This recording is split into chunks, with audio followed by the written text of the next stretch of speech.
오늘 말씀의 첫 번째는 거스르는 물결을 만날 때입니다. 24절에 말씀합니다. 배가 이미 육지에서 술이나 떠나서 바람이 거스름으로 물결로 말미암아 고난을 당하더라. 미국의 헐리우드 배우죠. 톰 행크스라는 배우가 나온 캐스터웨이라는 영화가 있습니다. 명절 때도 저 영화 TV에서도 많이 보여주고 저도 참 좋아해갖고 몇 번 봤던 것 같아요. 캐스터웨이 영화 여러분 보신 적 있으시죠? 비행기를 타고 가던 주인공이 갑자기 비행기가 추락하면서 아무도 살지 않는 무인도에 떨어지게 됩니다. 그리고 주인공이 그 섬에서부터 탈출하게 되는 영화예요. 섬에 갇혀있던 그가 몇 번 이 섬을 벗어나려고 뗏목을 만들기도 하고 수영을 하면서 섬을 벗어나려고 하지만 번번하게 실패하게 됩니다. 왜냐하면 물결을 거슬러 오는 파도 때문에 도무지 섬에서 밖으로 벗어날 수가 없었던 것이죠. 물결을 거슬러 가면 거슬러 갈수록 자신에게 오는 파도가 점점 세지는 것을 경험합니다. 하나의 웨이브를 넘어가면 또 다른 파도가 오는데 아까 거보다 더 큰 게 옵니다. 이거 갠신이 넘어가면 또 다른 파도가 밀려오는데 이거는 그거보다 훨씬 더 큰 게 올려보니까 결국 자신은 열심히 수영하지만 그 섬 안으로 다시 빨려 들어가게 되는 이 영화. 결국 몇 번의 실패 끝에 극적으로 그 섬에서 빠져나와서 살게 되었다는 이야기가 캐스터웨이의 내용입니다. 오늘 본문의 제자들이 배를 타고 이제 갈릴리 바다의 한 중간쯤 가게 되었을 때에 그들이 무엇을 만나게 되었을까요? 오늘 성경에 보니까 물결을 거스르는 파도를 만났다라고 말씀하고 있어요. 앞으로 나아가야 하는 배와 그 배를 가로막고 있는 거스르는 파도를 만남으로 인해 배는 그 안에서 심하게 흔들리게 되었고 이제 물속으로 침몰되는 그런 위기 가운데 빠지게 되었다라는 것입니다. 만약에 이 풍랑이 항해를 시작할 때에 미리 알고 있었다면 배를 띄우자마자 바람이 불기 시작하고 배를 띄우자마자 큰 파도가 덮쳐온다면 제자들은 출발하지 않았을 겁니다. 항구에서 기다리면서 내일 괜찮아질까 혹은 시간이 지나면 괜찮아질까 기다리면서 가지 않았을 텐데 오늘 말씀해 보니까 이미 육지에서 술이나 떨어져 있을 때에 즉 바다 한가운데 정도 갔을 때에 이 풍랑을 만나게 됐다라는 것이에요. 인생의 위기가 언제 찾아올까 가만히 생각해 보니까요, 인생의 위기가 처음부터 찾아오는 경우는 별로 없습니다. 대부분의 위기는 처음에 오지 않아요. 살아가다 보니까 인생의 위기를 만날 때가 있습니다. 처음에 결혼해서 행복한 가정을 이루며 시작했지만 결혼 생활이 1년, 2년, 3년, 4년 지나가다 보면은 그 가정에도 위기가 찾아올 때가 있어요. 자녀를 낳은 기쁨으로 함께 이 자녀를 잘 키워가고 있다가 이 자녀가 어린 시절이 지나 사춘기 시절쯤 됐을 때의 가정의 위기가 찾아올 때도 있습니다. 내가 처음에 시작했던 일들이 처음에는 기대와 포부를 갖고 잘 그 일을 시작했지만 일을 시작한 지 1년, 2년, 3년, 4년 정도 됐을 때에 그 일에 위기가 찾아올 때가 있어요. 교회도 마찬가지더라고요.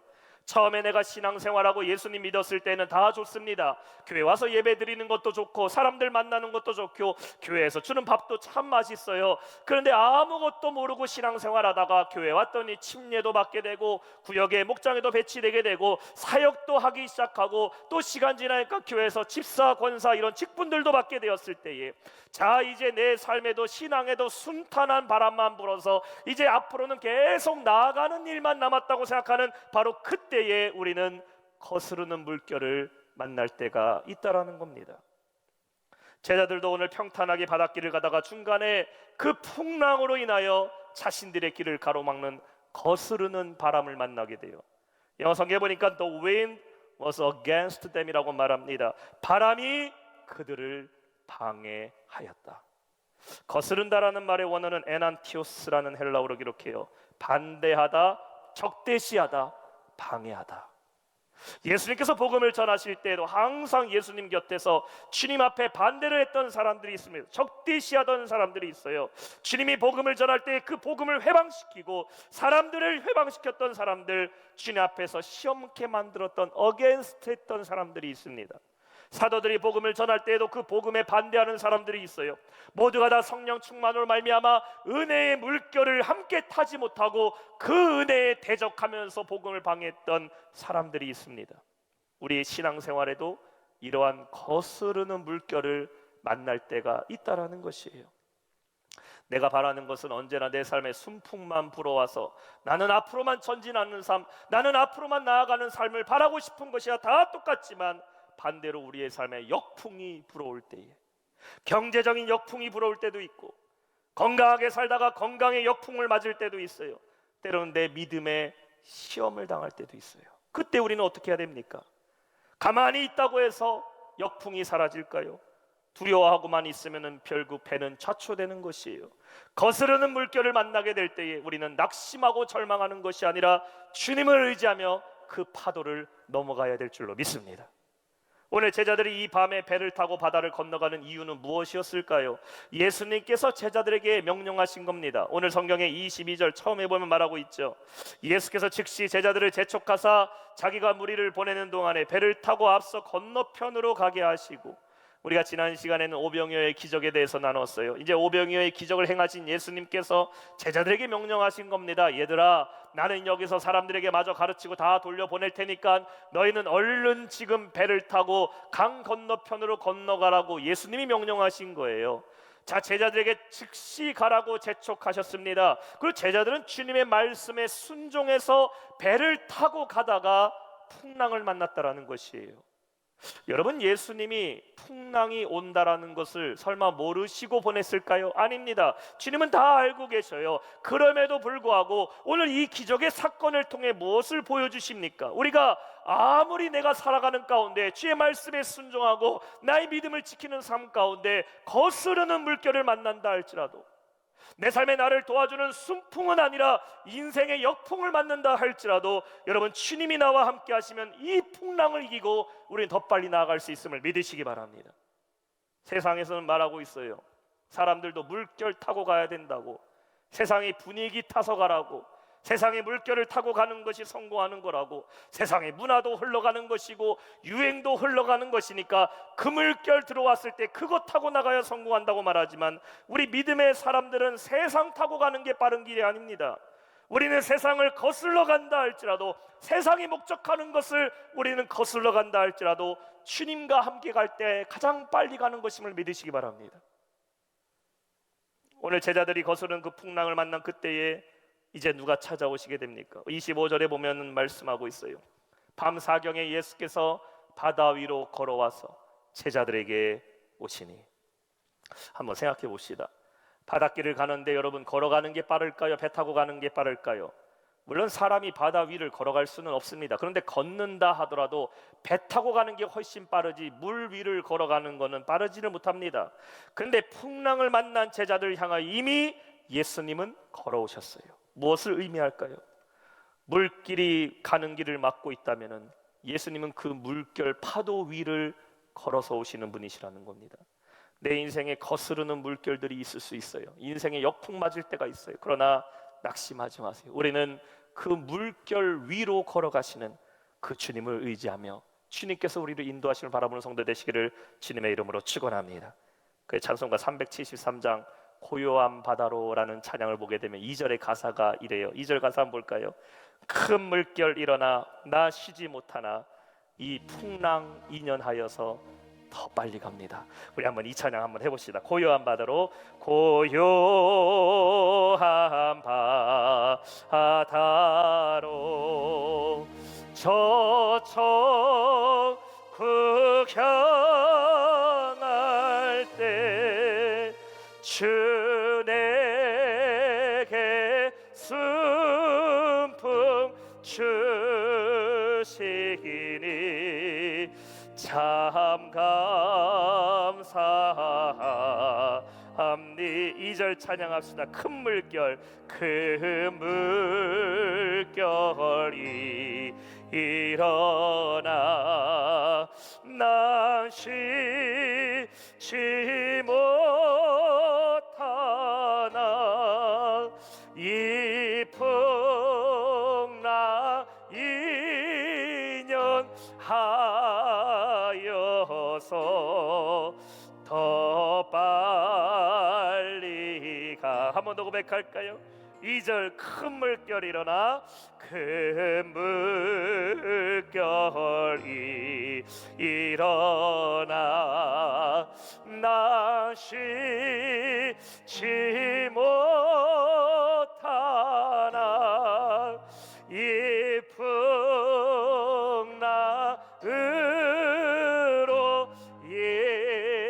인하여 더 빨리 갑니다. 아멘. 거스르는 물결 만날 때가 있어요. 인생에 역풍 맞을 때도 있어요.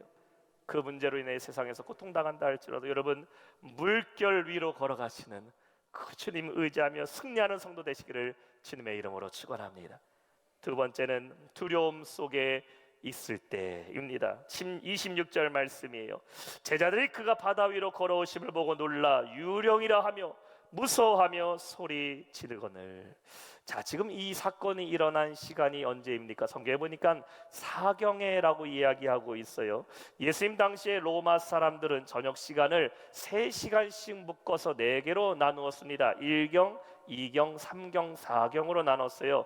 이 영어 보니까요 watch time이라고 얘기합니다. watch night이요. 로마 사람들은 군인들이었기 때문에 군인들이 밤에 보초를 쓰는 시간으로 시간을 계산했습니다. 그래서 1경 가장 처음은 저녁 6시부터 9시까지, 가장 마지막인 오늘 성경의 4경은 언제일까? 새벽 3시부터 6시까지 시간을 4경이라고 이야기를 합니다. 그렇다면 여러분 한번 생각해 보세요. 밤중에 가장 깜깜한 밤은 언제일까? 새벽 3시부터 6시가 가장 짙은 밤입니다. 그 사경 중에 바다에 있다고 생각해 보시죠. 불빛 하나 없는 그 바다. 그리고 지금 풍랑이 일어나니까 달과 별들이 먹구름으로 다 깔려 있습니다. 그러니까 배 안에 탄 사람은 자기 얼굴도 서로 보지 못하는 그런 어둠 속에 있는 시간입니다. 그런데 이때에 물 위로 걸어오신 예수님을 보고 배에 탄 자들이 소리 지르기 시작합니다. 예수님을 가르쳐 뭐라고 말합니까? 유령이다라고 소리를 지르게 돼요. 방금 전까지는 풍랑 때문에 두려워하던 그들이 이번엔 예수님이 오시는데 주님 보고 놀라게 됩니다. 우리말에 트라우마란 말이 있죠. 트라우마, 라틴어로 상처라는 말이에요. 정신적인 트라우마, 육체적인 트라우마를 겪게 되면은 내가 비슷한 상황이 닥치게 되면은 그 자리에서 주저앉아 버립니다. 그 트라우마 때문에 아무것도 못하게 돼요. 오늘날 여러분의 삶에 이러한 트라우마가 있습니까? 정신적인 트라우마, 내가 육체적인 트라우마, 때로는 내 영적인 트라우마, 시험의 문제를 만나게 되면 아무것도 못해버리고 그 자리에서 낙심해버리는 것, 이런 여러분 삶의 문제들이 있습니까?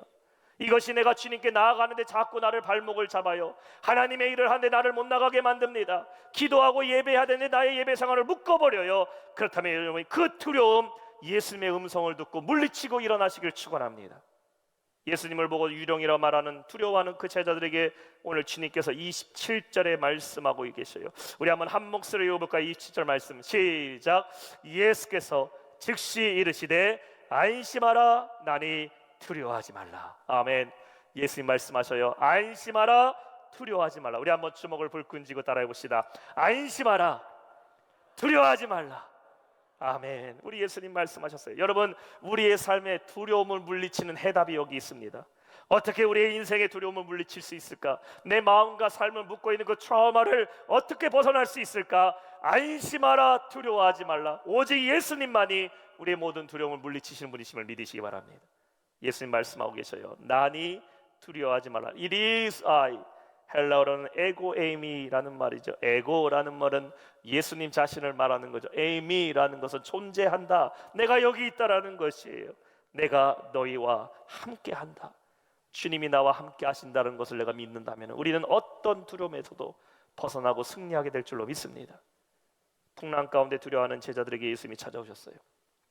깊은 밤중에 두려움으로 주님을 알아보지 못하고 유령이라고 무서워할 때에 예수님은 유령이 아니라 너희를 구원할 그리스도라는 것을 말씀하고 있습니다.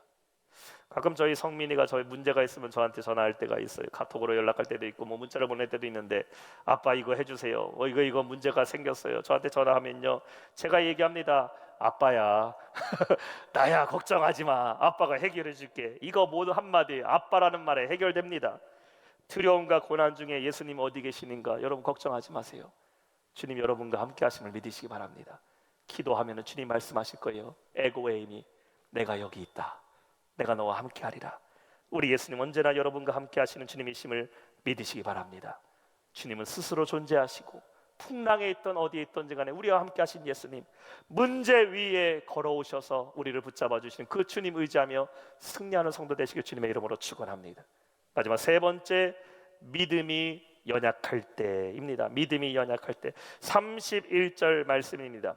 예수께서 즉시 손을 내밀어 그를 붙잡으시며 이르시되 믿음이 작은 자여 왜 의심하였느냐 하시고, 역풍이 불어올 때에, 두려움이 찾아올 때에, 그리고 믿음이 연약할 때입니다. 자, 오늘 제자들이 두려움에 빠지게 된 이 사건의 가장 큰 문제는 큰 파도와 풍랑을 만난 게 문제가 아닙니다. 그들 안에 믿음이 부족하다라는 것을 주님은 말씀하고 있는 겁니다. 비행기를 타고 가다 보면요, 이 기류 변화라는 것을 만날 때가 있어요. 터뷸런스라고 얘기를 하죠. 기체가 흔들리기도 합니다. 기류 변화를 만나게 되면 날아가던 비행기가 갑자기 뚝 떨어질 때도 있어요. 그러면 비행기를 처음 탄 승객들은요, 난리가 났습니다. 안전벨트, 시트벨트를 매고요. 그 다음에 막 그냥 붙잡고서 소리를 지르기도 하고, 막 어떤 분은 기도하기도 해요. 기도합니다. 하나님 큰일 났습니다. 그런데요, 승무원들 여러분 보셨어요? 승무원들은요, 기류 변화를 만나니까 긴장 안 합니다. 그냥 복도를 걸어가면서 이렇게 말하더라고요. 앉으세요. 앉으세요. 벨트 매세요. 화장실 가지 마세요. 승무원들은요, 너무 태연해요. 아무런 걱정도 안 합니다. 기장이 말하죠. 손님 여러분, 우리가 기류 변화 만나서 비행기 기체가 흔들린다고 걱정하지 마시고 앉아 계시라고. 아무도 흥분하지 않습니다. 흥분하는 것은 승객들만 흥분하고 있어요. 왜냐하면 이 기류 변화라는 것은 비행기가 하늘을 날아갈 때에 한두 번은 꼭 만나는 일이기 때문입니다. 익숙한 거예요. 비행기가 기류 변화를 만났다고 왔던 길로 돌아가는 비행기 없습니다. 기류 변화 만났다고 중간에 멈추는 비행기 없어요. 기류 변화 만나면은 엔진에 가속을 붙여서 더 높이 올라가 버립니다. 오늘 예수님은 우리의 삶에 풍랑을 만나지 않는 법, 혹은 풍랑을 피하는 법을 가르쳐 주시는 게 아닙니다. 풍랑은 언제든지 우리의 삶에 만날 수 있어요. 배 타면 파도 만나듯이 우리의 인생을 걸어갈 때에, 믿음의 길을 걸 때 여러분 삶에 풍랑은 언제든지 찾아옵니다. 뜻하지 않는 시간에, 예고치 않은 순간에 인생의 역풍은 찾아올 때가 있어요. 그러나 이러한 풍랑을 만날 때에 우리 믿음의 사람들은 어떻게 승리할 수 있는가, 그 방법을 지금 가르쳐 주시는 거예요. 풍랑 만날 때 성도는 어떻게 이겨낼 수 있을까? 그 해답은 바로 믿음에 있음을 믿으시기 바랍니다. 한번 따라해 볼까요? 믿음이 해답이다. 아멘. 우리는 믿음으로 이겨내는 거예요. 반드시 주님께서 구원해 주신다는 그 믿음으로 승리할 줄 믿습니다. 예수님이 오셨다라는 소식에 제자들의 마음을 안심하기 시작하죠. 근데 여전히 풍랑이 멈추지 않았습니다. 그때에 베드로가 말하게 되죠. 28절에 베드로가 대답하여 이르되 주여, 만일 주님이시거든 나를 명하사 물 위로 오게 하소서 하니. 베드로가 대단해요. 예수님한테 요청합니다. 예수님 물 위로 걸어오셨죠? 나도 물 위로 한번 걸어보고 싶습니다. 주님 명령해 주세요라고 말합니다. 배 안에서 느꼈던 파도를 내 발밑에 한번 느껴보고 싶다라는 것이죠. 이것만으로도 베드로는 대단한 용기를 낸 겁니다. 눈앞에 큰 파도가 있는데 나 그 파도 한번 맞서 보겠다라는 것이에요. 베드로의 용기에 예수님 뭐라고 말씀하십니까? Come, 오라고 얘기합니다. 주님의 음성을 듣고 베드로가 배에서 뛰어내려 바다 위에 딱 서게 되는데, 보통 이 정도 용기만 내면요, 파도가 잠잠해지고 베드로가 당당하게 예수님 곁으로 걸어가게 될 줄 알았는데 그렇지 않습니다. 출애굽기에 보면은 모세와 이스라엘 백성들 홍해 바다 앞에 섰을 때에 모세와 이스라엘 백성들이 홍해 바다에 발을 딱 딛자마자 길이 열렸거든요. 아마 베드로도 그런 믿음이 있었겠죠. 내가 풍랑에서 뛰어내리면 주님께서는 이 풍랑을 잠잠케 해주시겠다. 그런데요, 베드로가 배에서 내리자마자 풍랑이 더 크게 불어오기 시작합니다. 여기에 우리의 믿음의 시험이 있어요. 주님의 말씀에 순종해서 발을 딛었는데 파도는 여전히 불어옵니다. 주의 말씀에 순종해서 배를 띄웠는데 내 삶의 풍파는 여전히 몰아쳐요. 내가 오늘 말씀 듣고 은혜 받아서 신앙의 결단을 하고 삶으로 돌아갔는데 여전히 내 삶의 웨이브, 요동과 파도는 밀려오고 있어요. 근데 그럼에도 불구하고 계속해서 주님 바라보면서 그 파도 위를 걸어갈 수 있겠냐라는 것이죠. 베드로가 처음에는 예수님을 보면서 걸어가게 됩니다. 근데 결국 어떻게 돼요? 30절에 보니까 말씀하고 있어요. 바람이 보고 무서워 빠져가는지라. 소리질러 이르되 주여 나를 구원하소서 하거늘 바람을 보고 무서워 빠져버렸어요. 주님을 바라보던 베드로의 시선이 파도가 있는 그 풍랑을 보게 되니까 두려움에 빠져버렸어요. 이 두려움은 언제 경험했던 두려움입니까? 예수님 오시기 전에 파도를 만났을 때 그 두려움을 다시 찾아왔다라는 것이에요. 베드로가 믿음 없는 게 아닙니다. 분명히 믿음은 있어요. 우리가 인생의 풍랑에서 넘어지는 거, 여러분 시험 드는 게 믿음 없어서 시험 드는 게 아니에요. 여러분 우리는 예수님이 나를 구원하실 것을 믿습니다. 그런데 믿음이 부족하니까 넘어져요. 믿음이 부족하니까. 주님을 바라볼 땐 다 할 수가 있어요. 은혜 받을 때는 담대함이 생겨요. 예배 드리고 기도할 때는 힘이 납니다. 그런데 세상을 바라보면 넘어져 버려요. 은혜가 잃어버리고 풍랑을 보고 현실을 보면은 그때 우리는 그 속에 빠져버릴 때가 있다는 것이에요.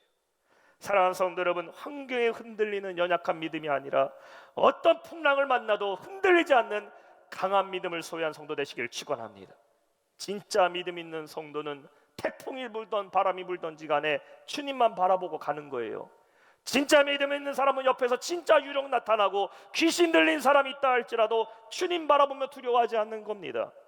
그래서 믿음의 사람과 세상의 사람의 차이가 뭔지 아세요? 세상 사람들은 문제를 보고 해결책을 구해요. 그러나 믿음의 사람들은 주님을 보고 해답을 얻게 됨을 믿으시기 바랍니다.